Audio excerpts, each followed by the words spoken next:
Sebelum mulai videonya, jangan lupa klik tombol subscribe dulu ya. Terima kasih.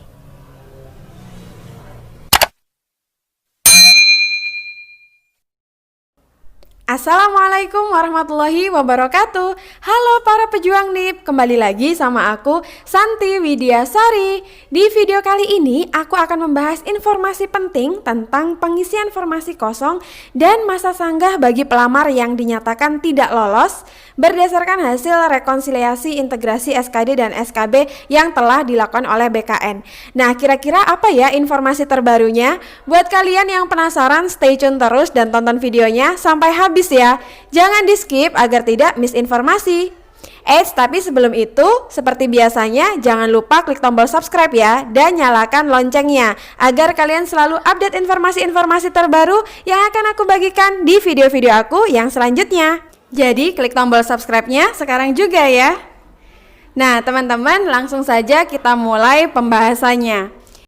Nah, sesuai yang sudah dijadwalkan, Kedeputian Mutasi Kepegawaian BKN telah menggelar rekonsiliasi integrasi hasil seleksi SKD SKB CPNS tahun 2019 pada tanggal 19 sampai 23 Oktober 2020 kemarin, yaitu hari Senin sampai hari Jumat di Hotel Shangri-La dengan penerapan protokol kesehatan. Nah, kegiatan rekonsiliasi integrasi hasil seleksi SKD SKB tersebut diikuti oleh 65 instansi pusat dengan rincian 50 instansi menggelar SKB dengan CAT BKN dan 15 instansi menyelenggarakan SKB non-CAT BKN. Nah, sementara instansi daerah yang akan mengikuti kegiatan ini itu berjumlah 456 instansi. Nah, jadi itu adalah jumlah instansi yang mengikuti rekonsiliasi integrasi hasil seleksi SKD SKB CPNS tahun 2019 baik dari instansi pusat maupun instansi daerah, teman-teman. Nah, apa saja info-info terbarunya? Langsung saja kita cek satu per satu. Info yang pertama yaitu pelamar yang tidak lolos diberikan kesempatan untuk menyampaikan sanggahan dalam masa sanggah. Nah, masa sanggah ini adalah 3 hari terhitung setelah pengumuman. Jadi nanti ketika teman-teman sudah pengumuman, di mana di sini direncanakan pengumumannya akan dilaksanakan pada tanggal 30 Oktober 2020 jika tidak ada halangan, mudah-mudahan tepat waktu. Nah, teman-teman punya kesempatan untuk melakukan masa sanggah itu 3 hari setelah pengumuman, sampai 3 hari. Jadi setelah pengumuman sampai maksimal 3 hari itu teman-teman bisa menyampaikan sanggahan apabila dari hasil pengumuman yang teman-teman terima itu ternyata ada yang tidak sesuai dengan kondisi teman-teman. Nah, tetapi yang perlu digarisbawahi di sini adalah bahwa sanggahan yang akan diterima dan diproses adalah sanggahan yang mempengaruhi atau dapat merubah hasil akhir. Sanggahan yang tidak dapat mempengaruhi hasil akhir itu kemungkinan tidak akan diproses, teman-teman. Jadi maksudnya gimana? Nah, sebagai contoh di sini ada 3 pelamar, yaitu pelamar A, pelamar B, dan pelamar C, di mana dalam formasi ini hanya akan dipilih 1. Jadi yang ikut SKB ini ada 3 orang dan yang akan lolos adalah 1 orang. Nah, misalnya teman-teman itu berada di peringkat ketiga dan di hasil pengumuman integrasi nilai SKD dan SKB itu nilai teman-teman tertulis 74,2 hasil akhirnya. Nah, tapi ternyata ini menurut perhitungan teman-teman itu salah gitu. Yang benar itu adalah 74,5. Nah, kemudian teman-teman tuh mengajukan sanggahan. Nah, kemungkinan sanggahan teman-teman itu tidak akan diproses atau tidak akan diterima. Kenapa? Karena meskipun diproses itu kan tidak mempengaruhi hasil akhir. Hasil akhirnya ya tetap pelamar A yang akan lolos dengan nilai 76,8 gitu. Jadi meskipun nanti diproses kan itu tidak akan merubah hasil akhir. Jadi kemungkinan kalau kasusnya seperti ini itu tidak akan diterima atau diproses. Kecuali kalau misalnya kesalahannya ini yang tertulis di pengumuman itu 74,2 dan ternyata nilai teman-teman itu misalnya adalah 76,9 yang benar. Nah, itu kemungkinan akan diproses gitu. Karena itu bisa mengubah hasil akhir. Kalau nilai teman-teman ternyata yang benar itu kan 76,9, artinya kan teman-teman itu yang akan lolos gitu, yang akan merubah peringkat satunya. Nah, jadi yang akan diproses atau yang akan diterima sanggahannya itu adalah yang bisa mengubah hasil akhir di formasi tersebut. Nah, gitu teman-teman, itu adalah contoh kasusnya. Nah, selanjutnya adalah info yang kedua, yaitu tentang pengisian formasi kosong itu berdasarkan sistem BKN. Nah, jadi beberapa kemarin juga saya mendapatkan pertanyaan dari teman-teman baik di DM Instagram maupun di kolom komentar di YouTube. Ada yang bertanya tentang, Kak, untuk pengisian formasi kosong itu mekanismenya seperti apa? Apakah kita itu mengajukan atau itu telah ditetapkan oleh sistem di BKN gitu. Nah, jawabannya teman-teman, jadi untuk pengisian formasi kosong itu ditentukan berdasarkan sistem BKN. Nah, jadi tidak mengajukan ya teman-teman. Kalau mengajukan tentu saja nanti yang akan mengajukan akan banyak sekali.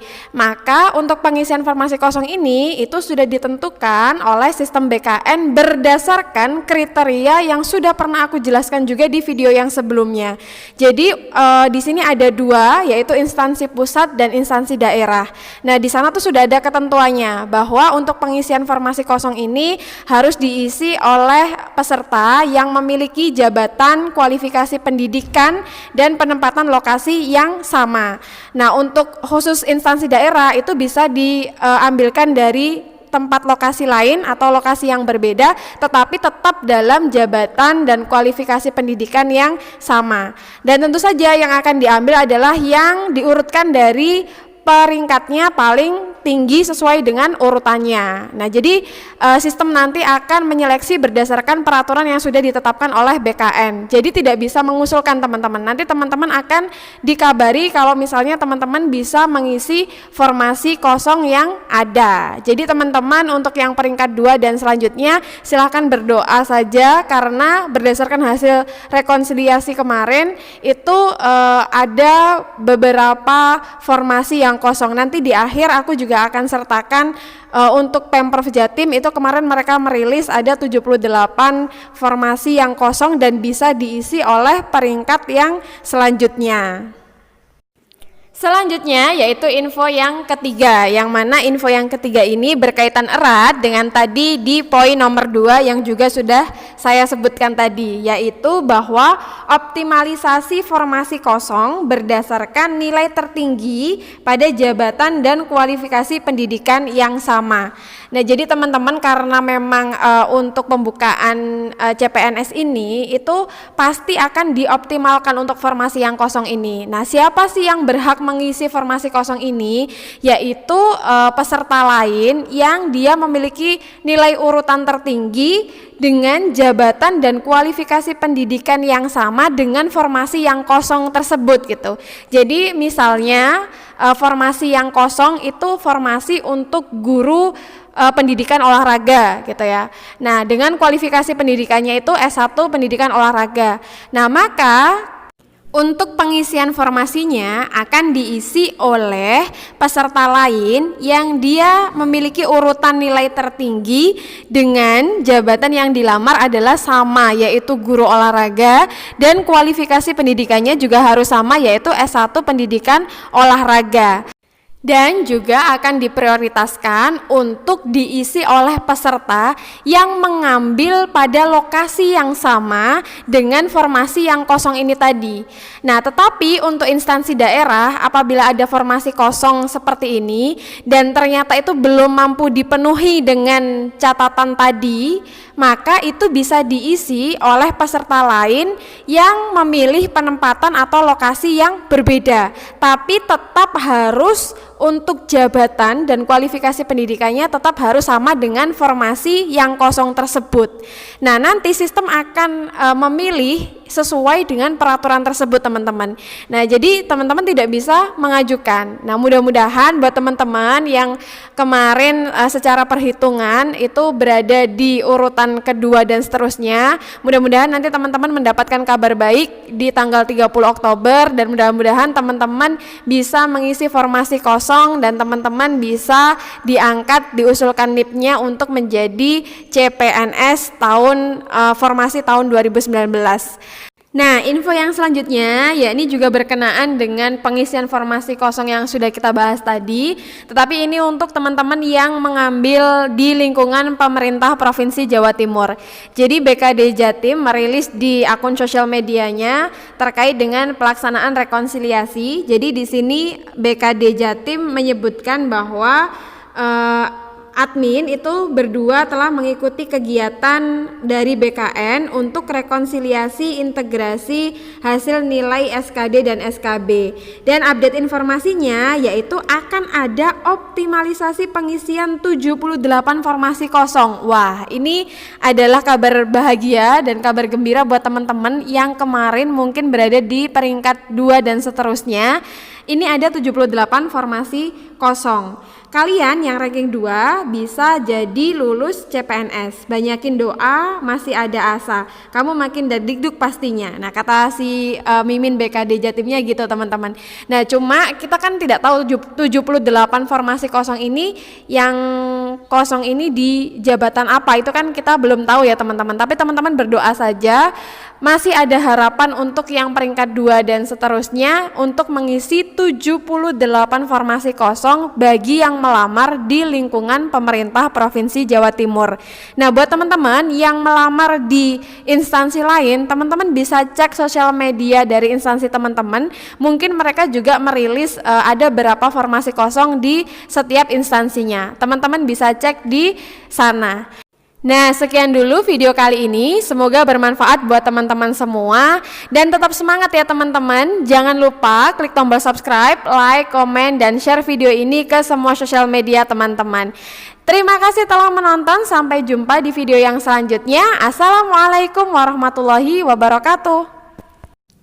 Eits, bagi yang belum subscribe, jangan lupa klik tombol subscribe-nya sekarang juga ya. Terima kasih telah menonton.